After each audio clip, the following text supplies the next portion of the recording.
सन 1010 ईस्वी। यह वह द्वार था जब चोल साम्राज्य अपने स्वर्णिम काल में था और उसकी शक्ति, समृद्धि और कला पूरे दक्षिण भारत में गूंज रही थी। इसी समय चोल सम्राट राजराजा प्रथम ने एक सपना देखा। एक ऐसा मंदिर बने जो न केवल भगवान शिव को समर्पित हो, बल्कि आने वाली पीढ़ियों को यह संदेश भी दे सके कि प्राचीन भारत की वास्तुकला और विज्ञान कितनी अद्भुत ऊंचाइयों तक पहुंच चुकी थी। इस सपने का परिणाम था बृहदीश्वर मंदिर, जिसे लोग आज भी राजराजेश्वर मंदिर और बड़े शिव मंदिर के नाम से जानते हैं।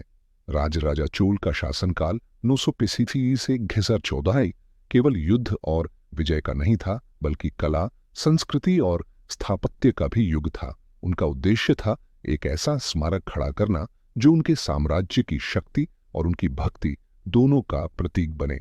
इसी सोच से शुरू हुआ निर्माण कार्य, जिसमें लगभग 6 साल लगे, और सन 1010 ईस्वी में यह भव्य मंदिर पूर्ण हुआ। अब सोचिए, उस समय न क्रेन थी, न आधुनिक तकनीक, न ही कोई मशीनें।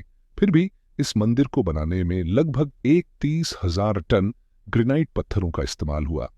इतिहासकार मानते हैं कि इन पत्थरों को सैकड़ों किलोमीटर दूर से लाया गया। कहते हैं एक 6 किलोमीटर लंबा ढलानदार रैंप बनाया गया था, जिससे हाथियों और बैलों की मदद से विशाल शिलाओं को ऊपर पहुंचाया गया। इस मंदिर की सबसे बड़ी पहेली है इसका शिखर। लगभग 216 फीट ऊंचे इस शिखर पर 80 टन वजनी पत्थर रखा गया है। अब सवाल उठता है, इतनी ऊंचाई तक इस विशाल पत्थर को पहुंचाया कैसे गया? क्या सच में 6 किलोमीटर लंबा रैंप बनाया गया था, या फिर उस समय हमारे पूर्वजों के पास कोई ऐसी तकनीक थी जो आज भी हमारी समझ से परे है? यह रहस्य आज भी वैज्ञानिकों और इतिहासकारों को उलझाए हुए है। मंदिर की दीवारें केवल पत्थरों का ढेर नहीं, बल्कि जीवित कहानियां हैं। यहाँ हजारों मूर्तियां और चित्र बने हैं, देवताओं के, नर्तकियों के, युद्धों के और उस समय के समाज के। यहाँ की भित्ति चित्रकला, फ्रेस्को पेंटिंग्स, आज भी दुनिया के सबसे पुराने और सुरक्षित चित्रों में गिनी जाती है। हर मूर्ति, हर चित्र मानो अपने समय की एक आवाज है, जो 1000 साल बाद भी हमसे बात करती है। रहस्यमयी तथ्य 1, मंदिर का शिखर कभी अपनी छाया जमीन पर नहीं डालता। 2, गर्भगृह में स्थित शिवलिंग लगभग 13 फीट ऊंचा है। 3, नंदी प्रतिमा 16 फीट लंबी और 13 फीट ऊंची एक ही पत्थर से तराशी गई है, सन 1010 ईस्वी के बाद।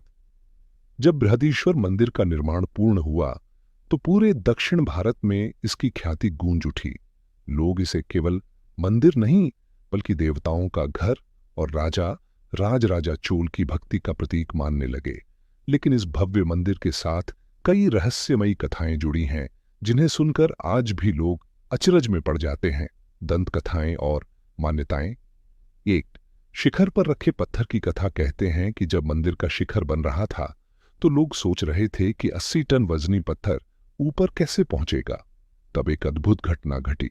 मान्यता है कि भगवान शिव स्वयं एक साधु के रूप में प्रकट हुए और उन्होंने शिल्पियों को उपाय बताया। उन्होंने कहा कि एक लंबा रैंप बनाकर हाथियों और बैलों की सहायता से पत्थर ऊपर चढ़ाया जाए। लोगों ने ऐसा ही किया और पत्थर शिखर पर स्थापित हो गया। कुछ भक्त मानते हैं कि यह काम केवल इंसानी प्रयास से संभव ही नहीं था, भगवान शिव की कृपा से ही यह चमत्कार पूरा हुआ। 2, मंदिर के नंदी की कथा। मंदिर के प्रांगण में जो विशाल नंदी की प्रतिमा है, उसके बारे में एक मान्यता है कि वह रात्रि में जीवित हो उठता है और भगवान शिव के सामने खड़ा होकर उनकी सेवा करता है। कई पुराने ग्रंथों में उल्लेख है कि इस नंदी के मुख से ध्वनि निकलने की घटनाएं दर्ज की गई हैं। 3, गुप्त मार्ग का रहस्य। बृहदीश्वर मंदिर के बारे में कहा जाता है कि इसमें कई गुप्त मार्ग बने हुए थे। ये मार्ग मंदिर को राजमहल से जोड़ते थे।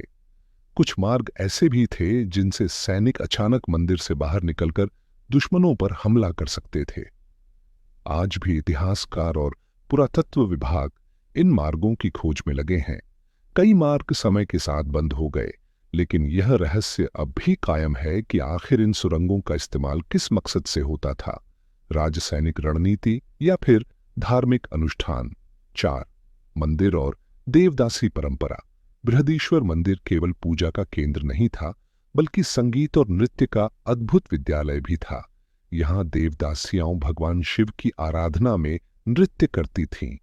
मान्यता है कि जब मंदिर का उद्घाटन हुआ तब राजा राजराजा चोल ने 400 से अधिक देवदासियों को इस मंदिर में सेवा के लिए नियुक्त किया। इन देवदासियों का जीवन पूरी तरह मंदिर को समर्पित होता था। वे नृत्य और संगीत से भगवान शिव को प्रसन्न करती। आज भी मंदिर के भीतर बने नृत्य मंडप को देखकर लगता है मानो वहां कभी संगीत की गूंज और घंटियों की झंकार रुकती ही नहीं होगी। नृत्य मंडप का रहस्य, स्थापत्य और ध्वनि विज्ञान। बृहदीश्वर मंदिर का नृत्य मंडप केवल एक मंच नहीं था, बल्कि यह विज्ञान और कला का संगम था। कहा जाता है कि इस मंडप की दीवारों और स्तंभों पर ऐसे चित्र और नक्काशियां बनी हैं जो उस समय के नृत्य मुद्राओं को दर्शाती हैं। इतिहासकार बताते हैं कि मंडप में गूंजने वाली आवाजें आज भी अद्भुत प्रभाव डालती हैं। माना जाता है कि वहां गाए गए मंत्र और गीत पूरे प्रांगण में ऐसे गूंजते थे जैसे कोई प्राकृतिक स्पीकर लगा हो। नटराज की महिमा। नृत्य मंडप में भगवान शिव का स्वरूप नटराज के रूप में स्थापित है। नटराज का यह रूप सृष्टि के 5 कार्यों का प्रतीक है: सृष्टि पालन, संहार, छुपाना और आशीर्वाद देना। मान्यता है कि जब देवदासियां यहां नृत्य करती थीं तो वे स्वयं को नटराज की साधना का हिस्सा मानती थीं। रहस्य और विज्ञान का संगम। एक, दीवारों के चित्र। मंदिर की दीवारों पर बनी नृत्य मुद्राएं आज भी शास्त्रीय नृत्य भरतनाट्यम की आधारशिला मानी जाती हैं। 2, ध्वनि प्रभाव। अगर आप मंदिर के गर्भगृह में मंत्रोच्चारण करते हैं तो उसकी गूंज पूरे प्रांगण में फैल जाती है। 3, ऊर्जा का रहस्य। कई विद्वानों का मानना है कि मंदिर के निर्माण में ऐसे खनिज और धातुओं का उपयोग किया गया है जो वहां एक विशेष प्रकार की ऊर्जा उत्पन्न करते हैं। कई श्रद्धालु बताते हैं कि मंदिर में प्रवेश करते ही उनके मन में एक अलग ही शक्ति का संचार होता है। कुछ कहते हैं कि गर्भगृह में शिवलिंग के सामने ध्यान करने पर उन्हें अपने भीतर कंपन महसूस होता है। क्या यह केवल आस्था है या वास्तव में मंदिर की संरचना ही ऐसी है कि वहां विशेष ऊर्जा प्रवाहित होती है? और यही तो है बृहदीश्वर मंदिर की दूसरी परत, एक ऐसा स्थान जहां इतिहास, विज्ञान, आस्था और रहस्य सब मिलकर एक अद्भुत कहानी रचते। सन 1010 ईस्वी के बाद के दशकों में जब यह मंदिर पूरी तरह स्थापित हो चुका था तो यह केवल पूजा का स्थान नहीं रहा। यह एक ऐसा केंद्र बन गया जहां कला, संगीत, विज्ञान और आध्यात्मिकता सब एक साथ फली फूली। लेकिन सबसे अधिक अद्भुत चीज है इसकी दीवारों पर बनी भित्ति चित्रकला और स्थापत्य की सटीकता, जिसने इसे दुनिया का चमत्कार बना दिया। भित्ति चित्रों, वॉल पेंटिंग्स का रहस्य, प्राचीनता और संरक्षा। मंदिर के भीतर जो चित्रकला बनी है वह लगभग 1000 साल पुरानी है। इन चित्रों को देखकर आश्चर्य होता है कि इतने लंबे समय में बिना आधुनिक रसायनों और तकनीकों के यह अब भी सुरक्षित हैं। ये चित्र प्राकृतिक रंगों से बनाए गए थे, जैसे पौधों की जड़ें, खनिज और अन्य प्राकृतिक स्रोत। 2, विषय वस्तु।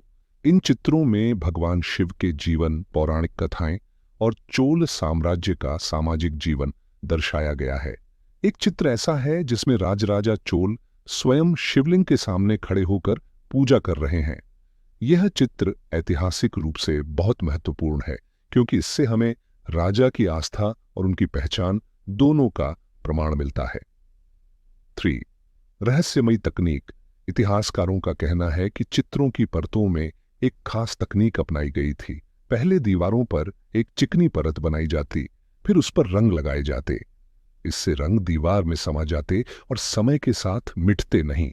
आज भी वैज्ञानिक इन चित्रों की संरचना का अध्ययन करते हैं ताकि समझ सकें कि प्राचीन भारत के कलाकार किस स्तर की उन्नत कला जानते थे। स्थापत्य की गणितीय सटीकता।